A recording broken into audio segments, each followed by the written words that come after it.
नमस्कार, जय हिंद दोस्तों, आप सबका स्वागत है हमारे YouTube चैनल पेंशन न्यूज 18 पर। इस चैनल पर आपको ईपीएस पेंशन और ईपीएफओ पेंशन से जुड़ी तमाम खबरों के बारे में बताया जाता है। तो हम आपसे निवेदन करते हैं कि हमारे चैनल को सब्सक्राइब करें और बेल आइकन का नोटिफिकेशन ऑन पर कर दीजिए।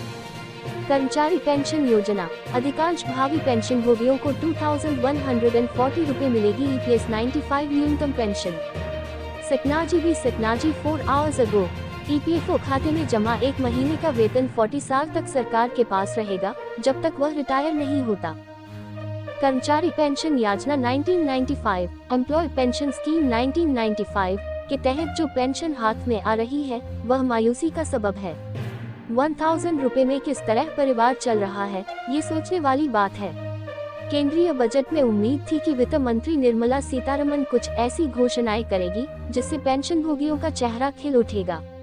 पेंशन आंदोलन को लीड करने वाले नेता 2 बार पीएम मोदी से मिल चुके थे।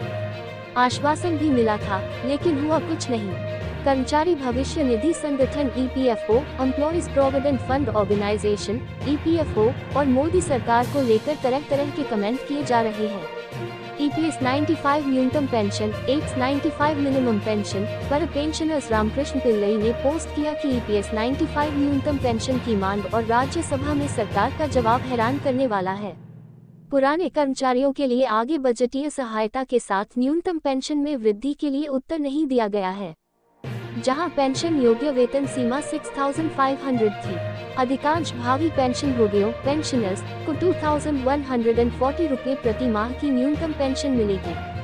15,000 टाइम्स 10/70 इक्वल्स 2140 रुपए।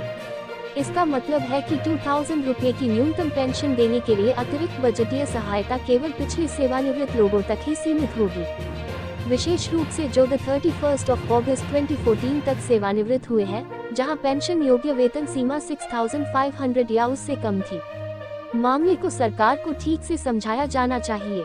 याद रखें कि 2018 में एचपीसी ने बजटीय सहायता के साथ 2000 रुपए प्रति माह की न्यूनतम पेंशन की सिफारिश की थी। एक महीने का वेतन 40 साल तक सरकार के पास। ब्रह्माजी राव वसंथराव ने भी एप्स 95 पेंशन पर खुलकर मन की बात लिखी।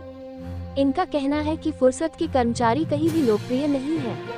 लगता है सरकार की नज़र में सारे बूढ़े बोझ पड़ गए हैं, क्योंकि जिन युवाओं को पहली बार नौकरी मिलती है उनके पहले महीने की सैलरी सरकार पीएफ खाते में जमा करती है। यानी 25 साल का युवक जब नौकरी में जाता है तो सरकार के ईपीएफओ खाते में जमा एक महीने का वेतन 40 साल तक सरकार के पास रहेगा, जब तक वह रिटायर नहीं होता। वे इसका उपयोग कर सकते हैं। सबसे स्मार्ट बजट।